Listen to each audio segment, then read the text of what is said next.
Stay tuned and let's take a look at the Marvel Legends supervillains wave, Red Skull.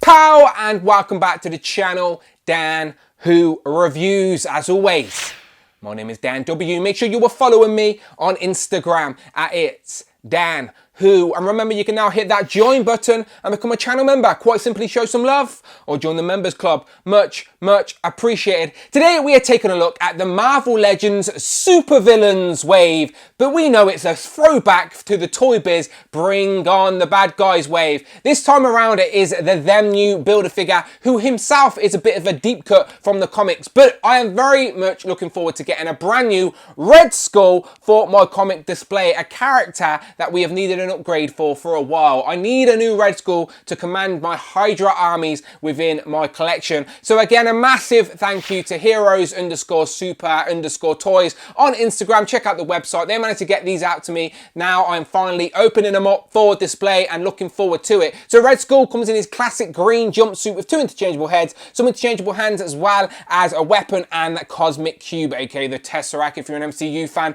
Spin it around onto the side, we're getting a comic picture of Red Skull, the same one on the back, as well as a write-up that reads, Red Skull, emerging from the ashes of World War II, Johann Schmidt rose to become one of Captain America's greatest enemies, the Red Skull. And then, as always, you get a list of all the figures in this wave you need to complete the Xemnu Build-A-Figure. Today we're reviewing Red Skull. So as I said, this is probably my most anticipated from the wave. It's a A-list villain we needed an upgrade for. So yeah, without further ado, let's get him open. So here we have Red Skull out of the packaging with all of his accessories on the table. So he's got 3 sets of hands all in all, 2 heads and a weapon, and as I said, the Cosmic Cube. He does also come with the Xemnu Build-A-Figure head. So as I said, this guy is a bit of a deep cut from the comics himself, but you know what to do, subscribe to the channel, come back, check out the playlist, as I always review and build the Build-A-Figure last. But I'm very interested in learning more about this robot from space who was formerly called the Hulk, believe it or not. But here we have the Red Skull, and first impression, obviously I'm a fan. This is the Red Skull I've wanted in my display for a while. The Red Skull in his classic green jumpsuit. We're just sort of missing the flamethrower, let's be honest. But he comes with 2 interchangeable heads. Now at first I didn't think I'd like this big smiley head, but it does look more sinister in person than I imagined. It's not like happy-go-lucky Red Skull, it's like a very sinister grin.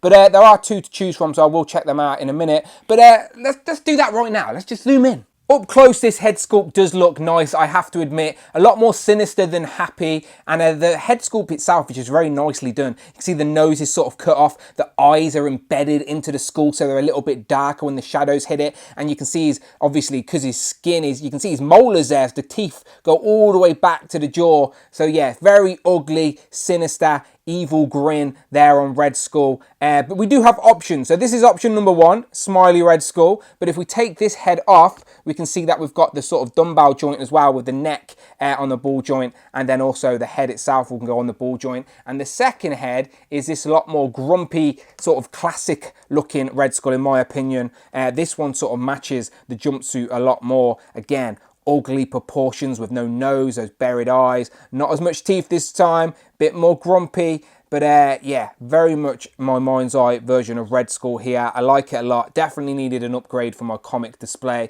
And that's even better when he comes in his classic green jumpsuit. So this is a new mold, I think. We might see this again in the same wave, but this is like completely smooth here on the front. You can see some wrinkles and stuff, but it's because it's all pinless. So if we move around to the arms, you can see you've got that Hydra band in yellow with the Hydra logo there, the octopus sort of skull actually on the Hydra band, but then no pins in the elbows at all, nothing. You can see the creases on both arms, but no pins. And if I show you, there's a great range, great double elbow range as well, considering there's no pins. So it's so good that they can still get that great deep cut. The elbows do stick out a little bit like wonky, but that's what you give up. When you want great articulation, you're giving up sort of aesthetics of a character on display. But I think it still works. This is like a nice happy medium. Great range of their motion as well as great looking sculpt. So that is great. I like how the gloves are like a sort of I don't know, lime green, definitely contrasting to the darker sort of green of the whole jumpsuit. We get this black waistband to sort of cut it up a little bit, and that's got a bit of lined texture going all the way around. Because it is just a green jumpsuit, don't expect much detail. Of course, it's just a lot of creases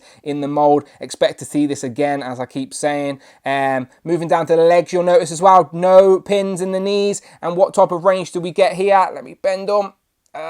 It should be another one. There we go, look at that. That is really good. He can kick his waist virtually. He's kicking his waistband there all day long. So great double jointed range in the knees. And again, that don't look too bad, I guess, when it's articulated. So no complaints from me. Great range and no pins. Like the aesthetics, this upgrade, the advancements they are doing in Marvel Legends. Can you believe it? The next year is the 20th anniversary of Marvel Legends, and like this is how far we've come. Completely pinless, great articulation, great looking mold, accurate to what we see in the comics. Like, we're in a golden age, people. I say it all the time, but this is a Red Skull we've wanted. The boots are just a solid sort of military brown, and you can see the trousers are sort of tucked into the boots. As you would expect. The only thing this guy's missing, as I said, is the sort of flamethrower that we see Red Skull with in the comics. But I'm sure someone may be able to work something out with everything else they've got in their collection. But yeah, this Red Skull, completely pinless, people. Very nicely done. There's no sloppiness in the paint because it is just so simple, but it's very accurate to the comics as well. So me saying simple isn't a negative thing. It's like a smart Red Skull. It does come with, as I said, the 2 trigger fingers straight up. So the lime green hands have 2 trigger fingers. He only comes with 1 gun though, but it will fit in either hand. And this is the Star-Lord, sort of comic Star-Lord gun. You can see there, fits in his hand. Spin it around, you can see the Hydra logo again punched in yellow on the front of it. Again, either hand, not a problem. So let me take that out. He does also come with a set of fisted hands, which I think all characters should come with, especially if you want to get them in more neutral poses. Looks a lot nicer when they've just got their hands in a fisted sort of pattern. But there you go, fisted hands. We do get one more set of open palm, grabby hand, would you call it? Either way, they look very, very good, and they're very wide, and that is for a particular reason, because the last accessory is the Cosmic Cube, and it is fitting in the hand perfectly. So whichever hand, it doesn't matter, both hands are the same. You can get him holding the Cosmic Cube, the Tesseract, as I said, if you're an MCU guy, but look at that. He can hold that, no problems at all, and that will look great in your display. And that ain't falling out either, people. Like, I'm wobbling him upside down, and that is not falling out of his hand. So great range of options with the hands that are going to change up the display a little bit depending on how you want to pose him up. As I said, there's he holding the Tesseract. Let me swap that out, get him the other trigger finger hand, get him holding a weapon as well, and just show you can sort of mix and match whatever you want to do. So there you go, he's holding his gun, he's got his Cosmic Cube, he's ready to take on Captain America. Looking very nice. Since it is a new mold, let's just quickly go over articulation. The arms will go all the way up to 90. I've already showed you, we've got nice double jointed elbows as well as spinning all the way around, no problems at all. The head goes back pretty far because you've got the bend at the neck and the head, so you can get him burying his chin or looking up to the stars, no problem at all. As I said, he can get flexing on you if he really wants. The waist, there's a nice ab crunch, forward a little bit, back a little bit, not crazy, but it works. There's enough range there to get him in some decent poses, and there is a waist swivel hidden under the belt, so very nicely. You don't really see that cut because the sort of waist sort of band sort of hides that very well. Legs go out, pretty good. Legs go forward, pretty good. Back, not crazy, but again, that's just human anatomy. That's not how it works. Legs, double jointed knees, I've already showed you. Both of them, really, really good. Look at that. You can curl him up into a ball if you want and throw him at someone. So yeah, great range of articulation on this guy. Marvel Legends just keep getting better and better there. I thought there'd be a swivel at the boot, but there isn't. There's no boot swivel. There is a swivel at the top of the thigh though, of course, so you can get the range up there. And then of course, there's a decent ankle pivot and also a hinge on the boot, which is a little bit stiff, but it works. Yeah, the hinges are just a bit stiff, but there is a hinge there.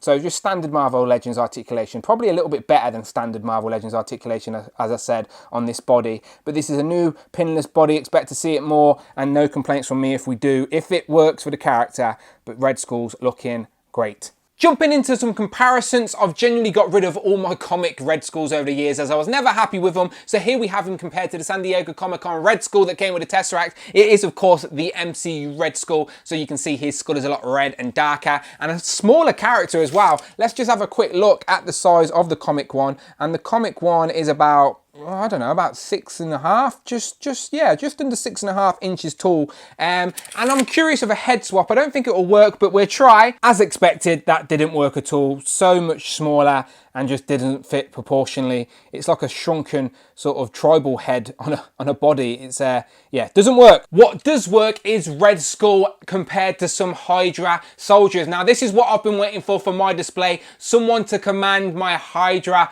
army. And yeah, now you can army build to your heart's content because you have someone to lead them, and Red Skull is just a tiny bit taller than them, so it sort of works. And if we take him out of the way and bring in Artem Zola, then Red Skull has his right hand man with him as well. So yeah, now you can army build to your heart's content for your Hydra on your shelf. Staying in the bring on the bad guys theme, here we have two more villains that love green. It is of course Red Skull compared to Doctor Doom and Kang, who is going to become ever so popular now. He's sort of merging his way into the MCU. But yeah, three great villains, three recent figures, all great figures. And of course, it's not always about the bad guys. Here we have his arch nemesis. It is, of course, Steve Rogers' Captain America compared to Red Skull. We've got the 80th anniversary version here and then the Red Onslaught version here. And I do think aesthetically, he actually fits next to both of them. It's just pick your preference. Which Captain America do you think goes with this Red Skull better? Let me know in the comments below.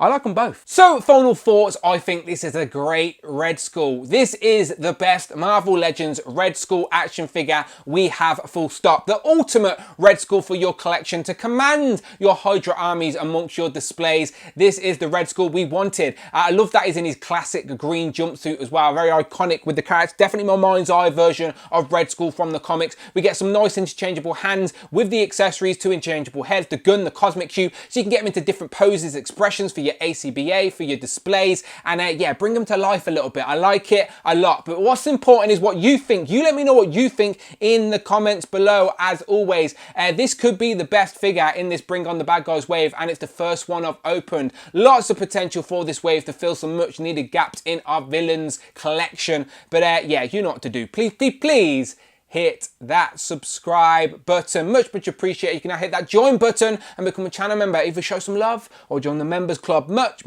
appreciated. Follow me on Instagram, it's Dan Who. I'm on Twitter at Dan Who Reviews. And as always, my name is Dan W, and I will, of course, see you on the next one.